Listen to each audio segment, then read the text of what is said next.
आप देख रहे हैं नेट्रिक न्यूज, साहस सच कहने का। कि जनसंख्या नियंत्रण कानून बनना देश हित में है। हिंदुओं को सम्मान नहीं दिया, किसी ने भी सम्मान नहीं दिया। उनको केवल वोट बैंक समझा गया, उनको जातियों में बांट कर देखा गया। इलेक्शन के टाइम पर भी अखबार यही दिखाते हैं कि इस क्षेत्र में इतने यादव हैं, इतने पंडित हैं। हिंदू समाज में हम सम्मान नहीं देंगे एक दूसरे का, और दूसरे को मुल्ला जी कहेंगे और अपने को रामू कहेंगे। राम को रामू कहे, राम जी भी नहीं कहेंगे, तो कैसा लगेगा। लेकिन पहले जातियों में थे, अब गोत्रों में ही बढ़ चुके हैं। और जब गोत्रों में बढ़ गए, जाति में बढ़ गए, तो आपसी प्यार भाईचारा खत्म होता गया। जाति वैसे एकता नहीं है, बिरादरी के नाम पे एकता है। लेकिन इतिहास गवाह है, जिन्होंने बचाव की स्थिति में रहे कि हम बचेंगे, अपनी रक्षा करनी है, जिन्होंने, वो कभी अपनी रक्षा नहीं कर पाए। रक्षा वो ही कर पाए जो दूसरे की जगह पे जाके, जिसने वहाँ पे लड़ाई लड़ी, युद्ध लिए, धर्म छोड़ के दूसरे अधर्म को अपनाना, ये सम्मानजनक। उनको जिंदगी भर उनको भी ये दिल जो है ना, उसकी आत्मा कचोड़ती रहेगी। देखिए, अभी हमारे साथ महेश कुमार जी मौजूद हैं, जो महेश कुमार आहूजा जी मौजूद हैं, जो लगातार कई संगठनों में कार्य कर चुके हैं। जो ये मुद्दा है जनसंख्या नियंत्रण कानून, इसको भली भांति समझते हैं, इनसे क्या है पूरी कहानी। महेश जी, जो पूरा जनसंख्या नियंत्रण कानून है, आपने देखा होगा पहले में और अब में, आप कितना अंतर मानते हैं जनसंख्या बढ़ने के बाद हमारे देश में, प्रदेश में, समाज में किस तरह की स्थिति है आज? जनसंख्या नियंत्रण कानून जनसंख्या संवर्धन फाउंडेशन की तरफ से ये कानून बनवाने के लिए पिछले 10 वर्षों से कार्यक्रम किया जा रहा है, जिसके अंतर्गत लगभग 23 स्टेट और 400 जिले। हमारा संगठन, हमारे राष्ट्रीय अध्यक्ष जी, राष्ट्रीय संयोजक जी ममता जी, राष्ट्रीय अध्यक्ष अनिल चौधरी जी, वह इनकी टीम, जिसमें मैं भी शामिल हूँ, हम लोग घूमे हैं और हमने जो हालात देखे हैं, बहुत ही चिंता के हालात है। और जिन गांवों में, जिन क्षेत्रों में पहले हिंदू समाज अधिक मात्रा में था, आज वहां पर या तो ईसाई मिलेंगे या मुस्लिम मिलेंगे। क्योंकि हिंदुओं को सम्मान नहीं दिया, किसी ने भी सम्मान नहीं दिया। उनको केवल वोट बैंक समझा गया, उनको जातियों में बांट कर देखा गया। इलेक्शन के टाइम पर भी अखबार यही दिखाते हैं कि इस क्षेत्र में इतने यादव हैं, इतने पंडित हैं, इतने इतने और दूसरी गुजर हैं, इतने चौधरी हैं। तो जातियों में राजनीतिक पार्टियों ने बांट दिया है। आज से 15 साल पहले कुछ जाति ये कम हुआ था, लेकिन दोबारा करीब 10-15 साल से पहले तो जातियों पर बीजेपी आई है, ये नहीं कह सकता, लेकिन पहले जातियों में थे, अब गोत्रों में बढ़ चुके हैं। और जब गोत्रों में बढ़ गए, जाति में बढ़ गए, तो आपसी प्यार भाईचारा खत्म होता गया। एक दूसरे का सहयोग नहीं मिला, दूसरे का सहारा नहीं मिला।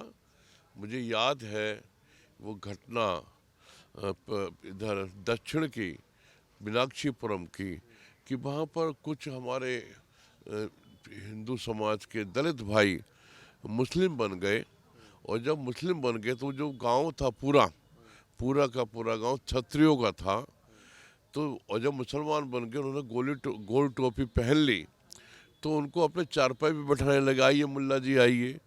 और जब वो दलित थे, तो उनको चबूतरे भी नहीं चढ़ने देते थे, है ना।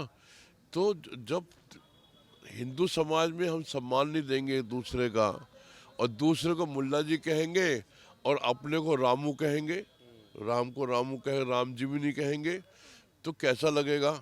तो ये हमारे कारण से आप देख रहे होंगे, हाँ, जितने भी बौद्ध धर्म, जितने भी वैसे लोग हैं जो दलित हैं, वो हिंदू धर्म को छोड़कर जा रहे हैं। आपने कई कहानियां सुनी होंगी ऐसी। नहीं, मिलने वाला तो उनको भी वहाँ कुछ नहीं है, मिलने वाला वहाँ भी कुछ नहीं है, आपको बता दूँ। ठीक है, कुछ ना समझ लोग जो सम्मान नहीं कर रहे हैं, लेकिन दिल में तो सम्मान है ही ना, वो हमारे भाई हैं। उनके लिए वो भाई नहीं रह सकता कभी भी। और जैसे कि अब जो पाकिस्तान यहाँ से मुसलमान गए, बेशक पाकिस्तान की गाथा गाते हों, उसका तारीफ करते हैं, उनको सम्मान थोड़ी मिलेगा। या जो लोग हिंदू से ये मुसलमान बने हैं, तो सम्मान के पात्र थोड़ी है वो। धर्म छोड़ के दूसरे अधर्म को अपनाना, ये सम्मानजनक। उनको जिंदगी भर उनको भी ये दिल जो है ना, उसकी आत्मा कचोड़ती रहेगी कि मैंने इतना अच्छा सनातन धर्म छोड़कर इस गंदे धर्म में मैं आ गया हूँ, ये उनको ना तो ईश्वर माफ़ करेगा, ना ही उनकी अंतरात्मा माफ़ करेगी। अब जो आपने 10 साल की जो कहानी बताई है, जो आपका संघर्ष है 10 साल का इस आंदोलन से जुड़ने के बाद, आपको समाज में सबसे गलत चीज़ क्या दिखाई दी? हिंदू समाज में सबसे गलत चीज़? मैं तो हिंदू समाज में जाति प्रथा ही है कि जाति की वजह से ही हम लोग, एकता नहीं है? जाति वजह से एकता नहीं है, बिरादरी के नाम पे एकता है। बिरादरी के नाम पर तो एकता नजर आती है कहीं कहीं, उसमें भी आपस में किसी किसी बिरादरी में? वो भी प्रतिद्वंदता में, उसमें भी वो प्रतिद्वंदता मूछ की लड़ाई है, मैं इससे बड़ा इससे बड़ा। असल में क्या है, जब तक आपका उद्देश्य साफ नहीं होगा कि भाई हमारे एक लक्ष्य होना चाहिए ना, हमारा लक्ष्य कि हम देश को बढ़ाएं, अपने धर्म को बढ़ाएं, तो हमारी विचारधारा मिलेगी। हम बढ़ाने की बात नहीं करते, बचाने की बात करते हैं। तो आप बचाते रहिए। बहुत पहले भी लोगों ने, राजा महाराजाओं ने बहुत अपना राज्य दरियादिली दिखाई, राज्य बचाए, और किले के चारों तरफ खंदक खोद दी गई कि कोई विदेशी आक्रमणकारी आएगा या दूसरा राजा आएगा तो वो एक एक दो दो महीने तक भी हमें नहीं जीत पाएगा, क्योंकि रास्ता नहीं भर लेते थे और चारों तरफ नदी बहती थी, खंदक बना लेते थे, दरवाजे लोहे के बना लिया करते थे। लेकिन इतिहास गवाह है, जिन्होंने बचाव की स्थिति में रहे कि हम बचेंगे, अपनी रक्षा करनी है जिन्होंने, वो कभी अपनी रक्षा नहीं कर पाए। रक्षा वो ही कर पाए जो दूसरे की जगह पे जाके, जिसने वहाँ पे लड़ाई लड़ी, युद्ध लिए, लड़े और धर्म के लिए युद्ध लड़े, वही देश को बचा पाएगा, वही धर्म को बचा पाएगा। और हम जो बात करते हैं ना कि धर्म बचाओ, जितने साधु संत हैं, महात्मा हैं, एक ही बात करते हैं, गौ माता बचाओ, देश बचाओ। गौ माता को कहाँ बचा पाए? आओ, हिंदुओं को बचाना मुश्किल पड़ रहा है। गौ माता की क्या स्थिति? कहाँ बच गई गौ माता? बिल्कुल नहीं बची। मैं बच भी रही है तो उनकी स्थिति क्या है? नहीं नहीं, मैं बता रहा हूँ गौ माता का। मैं अखिल भारतीय सर्वदलीय गौरक्षा महामहिम समिति का राष्ट्रीय उपाध्यक्ष हूँ। मेरे राष्ट्रीय अध्यक्ष माननीय शंकराचार्य जी, अभी मुक्तेश्वरानंद जी हैं, है ना। तो मैं उनके नेतृत्व में हम लोग काम करते हैं। और 1966 में 7 नवंबर को, कल ही दिन बीता 7 नवंबर, महाराज करप्राति महाराज जी के नेतृत्व में सभी शंकराचार्य थे, इसके लगभग 7 लाख संतों ने, हिंदुओं ने 3 साल की तैयारी के बाद दिल्ली का घेराव किया था, संसद का। और ये भाजपा के नेता, आरएसएस के नेता गोलवलकर जी और जितने नेता हैं ना आरएसएस के, सब उससे मौजूद थे जब इंदिरा गांधी ने गोली चलवाई संसद में। गेट नंबर 2, संसद भवन का गेट नंबर 2 है, वहाँ गोली चलवाई, उसमें हमारे हजारों साधु संत मारे गए। और उस टाइम आरएसएस साथ थी और बीजेपी के नेता पुराने साथ थे। और आज वो नेता सत्ता में है, आरएसएस भी सत्ता में, मैं कहूँगा सत्ता में आरएसएस मलाई खा रही है। आरएसएस के नेता मलाई खा रहे हैं, भूल चुके हैं उस बलिदान को, त्याग को। और उन्हें आज कोई मतलब नहीं है। इन्होंने गौ हत्या पर रोक नहीं लगाई। कितने शर्म की बात है। इनके एजेंडा में थी, इनके भाई जनसंघ के बाद तो भाजपा बनी है, जनसंघ के एजेंडा में थी कि गौ हत्या पर रोक लगाएंगे, कानून बनाएंगे। ये कानून नहीं बना पाए। हम 7 नवंबर को, अगर सरकार आपकी जनसंख्या नियंत्रण, अब मेरा आखिरी सवाल, अगर सरकार आपकी जनसंख्या नियंत्रण कानून की मांग नहीं सुनती है, उसके बाद क्या होगा?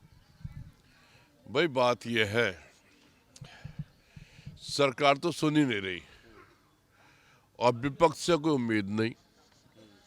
जिनसे उम्मीद थी वो खड़े नहीं। और इस संगठन में, जनसंख्या समाधान फाउंडेशन में, मुझे छोड़कर एक आध की तो मैं कहता नहीं, सारे भाजपाई हैं, सारे भाजपा के नोट, है ना। मैं भाजपा के खिलाफ ज़्यादा बोल नहीं सकता, क्योंकि मैं बोलूँगा तो कहेंगे शिवसेना का इसलिए बोल रहा है ना। तो मैं इसलिए बोलता ही नहीं, मैं इस पर कुछ टिप्पणी भी नहीं करूँगा। लेकिन यह है कि जनसंख्या नियंत्रण कानून बनना देश हित में है, देश हित में है। अगर जनसंख्या नियंत्रण कानून बनेगा तो ये देश भारत देश कहलाएगा, और अगर नहीं बना पाए तो इसको भारत देश कोई नहीं, जीवन भर के लिए कोई नहीं बना सकता। इसमें भी खतरा है। और ये तो आप देख रहे हैं कि जहाँ जाए ये दूसरे समाज के धर्म के लोग ज़्यादा हैं, वहाँ पर हमारा जीना दूभर हो गया है, रहना मुश्किल है। हम उनके क्षेत्र में रह नहीं सकते, ये हमारे क्षेत्र में आराम के साथ रहते हैं। भाई क्या कारण है क्या कारण है कि हम इनके क्षेत्र में नहीं रह सकते, हिंदू क्यों नहीं रह सकता, कोई तो कारण होगा ना। क्योंकि इनकी नज़र गलत है, नीति गलत है ना, और नियत गलत है, इसलिए। और इनका जो धर्म में लिखा हुआ है, मजहब में लिखा हुआ है, जो इनको पढ़ाया जाता है, सिखाया जाता है, वो ये सिखाया जाता है कि जो इस्लाम को ना माने वो काफिर है, और काफिर के साथ कैसा व्यवहार किया जाए वो सब इनमें लिखा हुआ है। जो व्यवहार इनके धर्म में लिखा हुआ है वो व्यवहार करते हैं। दुख का विषय यह है कि हमारे धर्म में भी महान ग्रंथ, विश्व का महान ग्रंथ गीता जी है ना, भागवत गीता, जो उसमें लिखा हुआ है कि पापियों का नाश करो।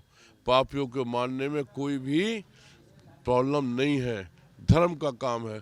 हम उसमें नहीं चलते, अपने धर्म के अनुसार नहीं चलते, हम चल नहीं रहे हैं, वो चल रहे हैं। फर्क यह है जिस दिन हम अपने धर्म के अनुसार कार्य करने लगेंगे तो शायद हम अपने धर्म को बचा पाएंगे।